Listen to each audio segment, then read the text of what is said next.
Hi, this is Neo sa Yuhay. Welcome po kayo sa aking channel. Welcome rin po kayo sa aking Preach from Home program. At tayo po ay nandito na po sa chapter 6 dito po sa Acts of the Apostles. At ang title po ng video ng aking pong ipipresenta sa inyo ngayong araw na ito ay bibigyan ko po ng titulo na The False Charges Against Stephen. At sana po ay panoorin po natin. The video will start after a short intro.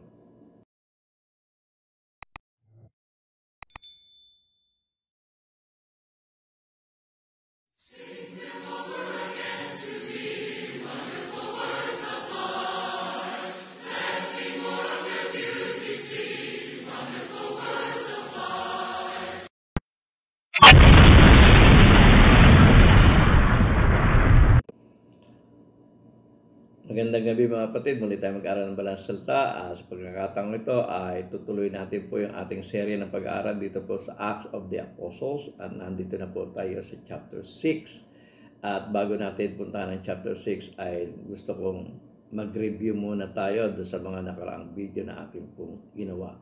Sa chapter 4 po, ito pong video ito ang ating mapapanood sa chapter 4 na kung saan ang mga apostol ng ating Panginoong Kristo ay patuloy na pinagbabantaan at pinagbabawalan na maipangaral na si Jesus ang Kristo, na sila ay pinagbabawalan na ipangaral na si Jesus ay nabuhay na muli sa mga patay. At siyempre sila po ay sumagot at nag-react doon po sa pagbabawal na yon. At ganito po ang ating kanilang turan, at ito yung mapapanood natin sa video, at ito rin po yung titulo ng video ito, no? Which is right in the eyes of God, to listen to you or to Him. Kung hindi pa po ninyo napapanood, sana po ay mapanood nyo ang video ito, kung saan ay nangatuwiran ang mga apostol na mas pipiliin nila na makinig sa Diyos kaysa sa tao. At yung sumunod pong video naman ay nasa chapter 5 na kung saan ay patuloy na tinitindigan ng mga apostol na mas higit nilang susundin ang Diyos kaysa sa tao. At ito po yung nilalaman ng video ito, no? At ang title po ay We Must Obey God Rather Than Men. No, so dito ay magpapatuloy tayo sa ating pag-aaral at nandito na po tayo sa chapter 6 ng Acts of the Apostles. At ganito po ang ating mababasa sa verse 1. In those days, when the number of disciples was increasing, the Hellenistic Jews among them complained against the Hebraic Jews because their widows were being overlooked in the daily distribution of food. So makikita natin dito po sa ating binasa, may nilagyan ako ng pula. Ito naman po muna ang ating pupuntusan, no? When the number of disciples was increasing. So patuloy na lumalago ang mga disipulo. Nagsimula po yan sa 120 sa chapter 1, no? Ganito po ang ating mababasa. In those days, Peter stood up among the believers, a group numbering about 120. So nagsimula sila na mga believers na 120. At pagdating sa Acts 2, no, ay marami po ang nakahikayat ni Pedro nung kanyang ipangaral si Jesus ng taga Nazaret ay ginawa ng Diyos na Kristo at Panginoon. At sila ay nakapagbautismo ng 3,000 souls. No, at ganito ating mabasa dito po sa Acts chapter 2 verse 41. Those who accepted his message were baptized, and about 3,000 were added to their number that day. So from 120, nadagdagan pa sila ng 3,000. So may 3,120 ang mga naging alagad ng ating Panginoon dito po sa Acts 2 nung araw ng Pentecostes, nung mangaral si Pedro. At patuloy itong lumalago at patuloy na idinadagdag ng Panginoon araw-araw yaong mga naliligtas. Patuloy na idinadagdag sa kanila. At ganito po ating mabasa dito sa Acts 2 chapter 47, praising God and enjoying the favor of all the people, and the Lord added to their number daily those who were being saved. So, idinadagdag sa kanila. Sa King James, and the Lord added to the church, no, sa kanila, the church, sa iglesia, ang mga naliligtas. So, patuloy na lumalago at lumalaki ang iglesia ng Panginoon. Patuloy na nagkakaroon ng mga converts. Doon sa verse 4 ng chapter 4 dito ng Acts of the Apostles ay nadagdagan pa sila at dumami po sila at umabot na ng 5,000. Ganito po ating mababasa. But many who heard the message believed. So the number of men who believed grew to about 5,000. Dumami, lumago ang iglesia ng Panginoon dito po sa Jerusalem. Biruin niyo po, one congregation na binubuo ng 5,000 members. Ang tawag po dyan ng iba ay mega church. At ito'y nangyari sa Jerusalem. Patuloy na lumalago ang iglesia ng Panginoon sa Jerusalem at umaabot na sa 5,000 disciples. At patuloy pa rin na sabi nga 5,000 and counting. Patuloy pa rin ng pagbibilang. Sabi dito sa Acts chapter 5 verse 14, ganito ating mabasa. Nevertheless, more and more men and women believe in the Lord and were added to the number. So the Lord continuously added to the church daily such as should be saved. So makikita natin patuloy na lumago. At syempre sa patuloy na paglago, bagamat nababasa natin na nagbebenta ng mga lupa yung mga taga-Jerusalem para masustentuhan yung pangangailangan ng mga alagad, meron pa ring nagkukulang sa kanilang nagagawa. At yun nga yung iniaangal dito po sa kinukomplain, iniaangal dito po sa Acts chapter 6 verse 1. Ganito po muli ang ating mababasa. In those days, when the number of disciples were increasing, patuloy na lumalago, the Hellenistic Jews among them complained against the Hebraic Jews because the widows were being overlooked in the daily distribution of food. So, bagamat pinipilit nila na masustento ng pangangailangan ng bawat isa, meron pa ring kakulangan, na nagkulang sila doon sa na-overlook nila kasi yung pagpapakain, pagbibigay ng pagkain dito po sa mga babaeng bao na mga Hellenistic o mga Hellenist. At dito makita natin may dalawang grupo po ng mga Hudyo na binabanggit dito, Hellenistic Jews at saka Hebraic Jews. At yung mga Hellenistic Jews, busog yung kanilang mga widows, samantalang napapabayaan naman yung mga widows ng mga Hellenist. Ano po ang mga ito? Basahin po natin, ang sabi po ay ganito. The Hellenistic Jews are first mentioned in the Bible in Acts 6 verse 1. Yun nga po yung nakaraan natin binasa at ito po nga po yung sinasabi. In those days, when the number of disciples was increasing, the Hellenistic Jews among them complained against the Hebraic Jews because their widows were being overlooked in the daily distribution of food. The believing Jews are here divided into two groups. There were those who had remained in Judea near Jerusalem who used the Hebrew language and who were appropriately called Hebrews. Sila yung tinatawag na Hebrews. The other group consisted of those who were scattered among the Gentiles, who spoke the Greek language and who used the Greek translation of the Old Testament called Septuagint. They were called Hellenists, from a word meaning Greek or Greek-speaking.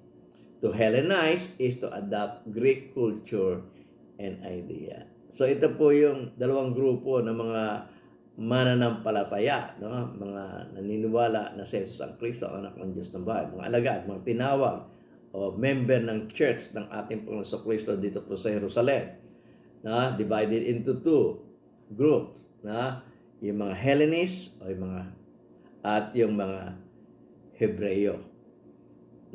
At dito ang complaint nila ay dahil yung mga Hebreo sila yung host sa bagay na ito, sila yung mga nagpapakain, sila yung busog, busog yung kanilang widows, samantala napapabayaan naman yung widows, yung mga babaeng bao na mga Hellenist. At dito ay idinulog nila ang suliranin ito, yung kanilang complaint, yung kanilang angal sa nangyayari. At syempre, problema ito, so nagkaroon sila ng meeting. Pinulong ng 12 alagad o 12 apostol ang lahat ng mga alagad na naroon po sa Jerusalem. At ganito po ang ating mabasa. So the 12 gathered all the disciples together and said, "It would not be right for us to neglect the ministry of the word of God in order to wait on tables." Sabi nila, sa Tagalog ay ganito, at tinawag ng 12 ang karamihan ng mga alagad at sinabi, hindi marapat na aming pabayaan ang salita ng Diyos at maglingkod sa dulang. Sabi ng mga apostol, kailangan unahin namin yung paglilingkod sa pangangaral ng Ebanghelyo sa salita ng Diyos. So, makakasagabal itong paglilingkod namin sa dulang. Kinakailangan merong gaganap nito para sa ganon ay makapag-concentrate kami dito sa pangangaral ng salita ng Diyos. At yung salita pong paglilingkod sa dulang, sa Greek po niyan, yung Greek word po niyan ay diakonein trapesais. Diakonein trapesais. Yun po yung Greek word niyan. At mapapansin po natin dito sa Greek word na ito, yung salitang diakono. So yung paglilingkod sa dulang ay gagampanan ng mga diakono. Sa makatuwid, sila ay nangangailangan magkaroon ng mga diakono dito sa Iglesia ng Panginoon na patuloy na lumalago. Imaginein po ninyo, more than 5,000 na po ang member ng Iglesia ng Panginoon dito po sa Jerusalem. Imagine po ninyo, doon po sa 120 pa lamang sila, meron ng widow doon Sino ang widow doon? Yung pong si Maria, yung nanay po ni Jesus. So, doon sa 120, meron ng isa Paano pa yung more than 5,000 disciples, na andun po sa member ng Church of Jerusalem. So, marami pong widow at may mga widow Hebraic at may mga widow pong Hellenist. At dito, kinakailangang matugunan na magkaroon ng parehas na distribution ng pagkain ng mga widow. Kailangan hindi mapabayaan ang mga babaeng bao. Kinakailangan nilang masustentuhan ito. At hindi na ito magagampanan pa ng mga apostol, kaya kinakailangan silang makahanap ng mga kalalakihan na gaganap ng tungkulin na ito, na gaganap ng pagiging diakono. At ang kanilang proposal ay ganito sa verse 5 ng chapter 6, ganito po ating mababasa. This proposal pleased the whole group.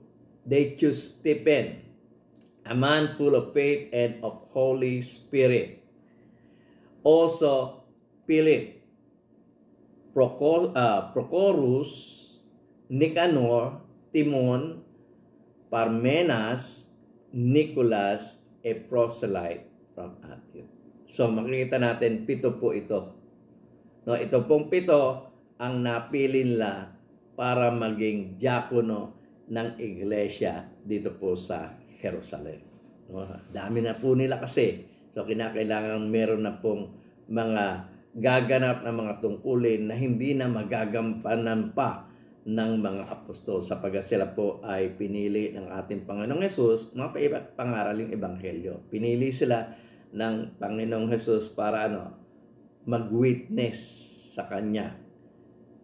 So, ayaw nila na mapigilan itong pangangaral na ito ng paglilingkod sa dulang. Kaya kinakailangan meron na pong mga taong gaganap nito at ito po yung 7 diakono na kanilang napili. Sa verse 6 and 7, ganito po ating mabasa.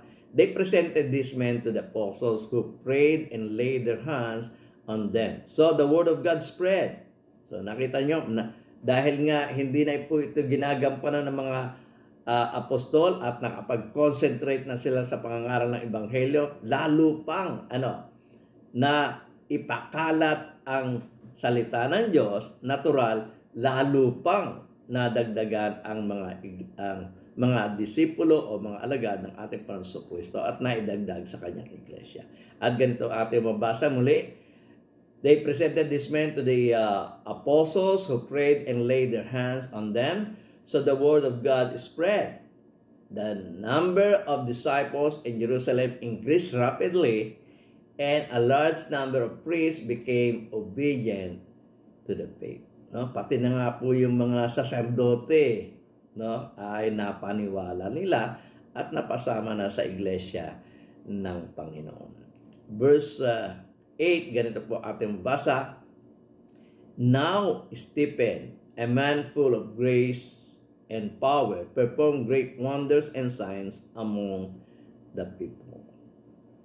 So, yung mga piniling diakono, hindi nangangahulugan na yun na lamang ang kanilang gagawin, yung maglingkod sa dulang.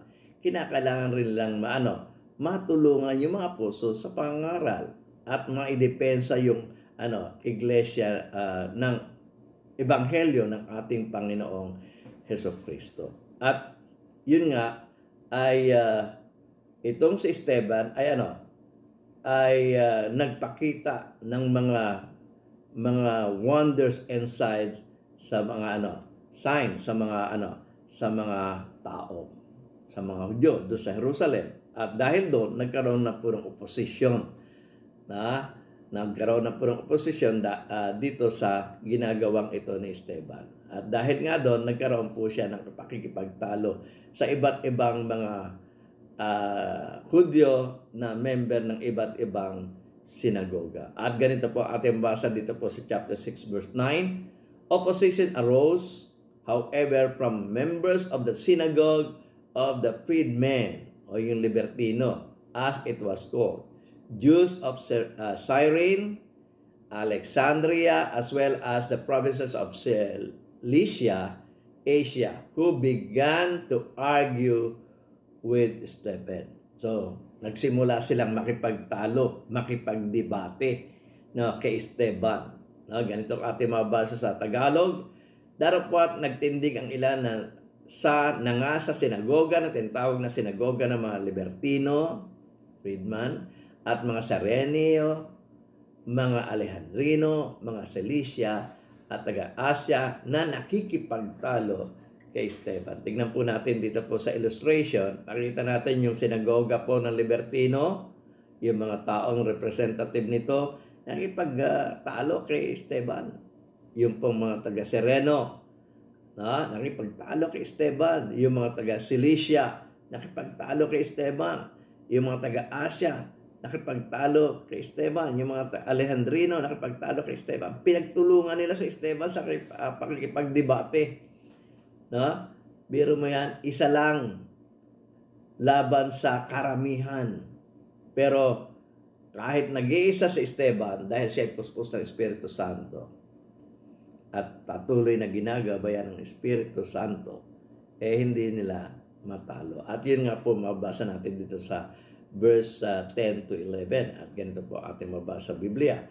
But they could not stand up against the wisdom the Spirit gave him as he spoke. They secretly persuaded some men to say, "We have heard Stephen speak blasphemous words against Moses and against God.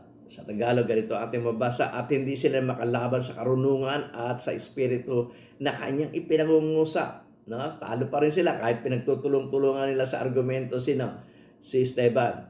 No? Hindi sila makapanalo sa argumento. So, ano nangyari? Minsan ganyan eh. Kapag natatalo mo sa argumento, natatalo mo sa debate, yung tao hindi ka na lalabanan sa argumentation. Lalabanan ka na sa pag-atake sa'yo, personal. At noong pa, ginagawa na yan ng mga tao. Maging sa panahon natin ngayon, no, kaya minsan na umiiwas tayo sa mga debate. Kasi kapag ang kadebate mo hindi na kaya ng pangangatuwiran mo, no, nangangatuwiran ka, hindi kayang tutulan ng mga kadebate mo, ang susunod na hakbang nila, atakihin ka na personal. At ganito na rin ang ginawa nila kay Esteban. Sila ay nagsuhol na ng mga lalaki para pagbintangan si Esteban. Na siya ay against kanino? Kay Moses at against sa Diyos. At syempre, dahil nga dun sa charges na yon, ay kumalat yung balita tungkol doon, nagkagulo sa bayan, at pinatawag sila sa Sinedrin. At ganito ang ating basa dito po sa chapter 6, verse 12 to 13. Ganito po ating mabasa. So they stirred up the people and the elders and the teachers of the law. They seized Stephen and brought him before the Sinedrin. They produced false witnesses who testified, this fellow never stopped speaking against this holy place and against the law. So makita natin, pinasunggaban si Stephen, dinala siya sa hukuman, dinala siya sa Sinedrin, at dahil siya ay dinala sa Sinedrin, nagdala rin sila ng mga false witnesses, mga huwad na na mga saksi.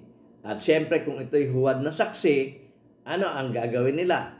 Sila ay magsisinungaling. Magbibigay sila ng mga false charges. Basahin muna natin sa Tagalog. Ganito ating mabasa. At kanilang ginulo ang bayan at ang mga matatanda at mga eskriba at kanilang dinaluhong at sinunggaban si Esteban. At dinala siya sa Sinedrin at nagharap ng mga saksing sinungaling at nagsabi, ang taong ito ay hindi naglikat ng pagsasalita laban dito sa dakong banal at sa kautusan. So, tingnan po natin dito sa illustration. At dito sa illustration, makikita natin yung mga false witnesses ay nagbigay ng false charges. Kanino? Kay Esteban. Natural, kung false witness yan, ang charge nila ay false din. Kung sila ay mga sinungaling, ang kanilang ipaparatang kay Esteban ay kasinungalingan. At ano yung kanilang pinaparatang kay Esteban? Si Esteban daw ay against Moses. Si Esteban daw ay against God. Si Esteban daw ay against the temple. Si Esteban daw ay against the law. Kung ito ay false charges, ano ngayon ang posisyon ni Esteban? Hindi po siya against Moses, kundi siya ay pro-Moses. Hindi po siya against God, siya po ay pro-God. Hindi po siya against the temple, siya po ay pro-temple. Hindi po siya against the law, siya po ay pro-law. So dapat natin makita yan. Ito po yung bintang sa kanya, kaya nga dahil sa ito'y bintang sa kanya, hindi po ito ang katotohanan. At dahil nga doon, kaya sila nagkapagbintang ng ganito dahil sa mali nilang interpretasyon doon sa pangangaral na ginagawa ng mga apostol at ng mga alagad. Lalo-lalo nandito po kay Esteban. Sa verse 14, ganito po ating mabasa, for we have heard him say that this Jesus of Nazareth will destroy this place and change the custom Moses has handed down to us. All who were sitting in the Sinedrin looked intently at Stephen, and they saw that his face was like the face of an angel. So, maling interpretation nila, di ba? Yung sinabi ng ating Panginoon Kristo, destroy this temple, hindi naman niya sinasabi yung templo mismo ang i-destroy, kundi yung kundi yung kanyang body. So, mali yung kanilang interpretation. But nangyari sa kasaysayan na noong 70 AD, tunay naman talagang na-destroy yung yung Temple of Jerusalem. So, sa pangunguna ng General Titus o Titus ng Roman Empire ay sinugod nila ang Jerusalem at hindi lang ang templo kundi ang buong city ng Jerusalem ay kanyang giniba. So, yun po yun. So, muli natin basahin, for we have heard him say that this Jesus of Nazareth will destroy this place and change the custom of Moses handed down to us. All who were sitting in the Sanhedrin looked intently at Stephen, and they saw that his face was like the face of angel. So ito yung mga charges kay Stephen. At nung sila ay nagbibigay ng ng mga wrong charges o false charges kay Stephen, napansin nila si Stephen ay parang nagbabagong anyo, siya ay nagiging kamukha ng anghel. At siyempre kung siya ay hahatulan o siya ay hinahabla doon sa mga maling paratang, may obligasyon si Stephen na siya ay magtanggol sa kanyang sarili. At ito yung matatagpuan natin doon sa chapter 7. So sa chapter 7 po, intayin po yung susunod na video po na aking gagawin. Ito naman po yung pagtatanggol ni Stephen doon sa mga false accusation na ginawa sa kanya. Sa pagkakataong ito ay nagpapasalamat ako sa inyo sa pagpapahiram nyo ng inyong oras upang panoorin ang video ito at sana po ay may natutunan kayo. Kung nagustuhan po ninyo ang video ito, sana po ay mag-subscribe kayo. I-ring nyo na rin po yung bell para sa ganun ay ma-notify kayo sa mga susunod pang video na akin po i-upload. At sana po ay i-like nyo na rin po ang video ito. At kung gusto nyo pong makabahagi sa pangaral ng Ebanghelyo at maipalaganap ito sa buong mundo, ay sana po ay i-share nyo rin po ito sa inyong mga kaibigan. At kung gusto nyo pong mag-comment, ay mag-comment po kayo sa comment section. At sana po ay panoorin nyo na rin po yung mga video ito na sa inyong harapan. At kung gusto nyo mag-subscribe, pindutin nyo rin po itong bilog sa aking pong likuran. Muli, ako po si Nemo sa Yuhay at ako po ay nagpapasalamat sa inyo.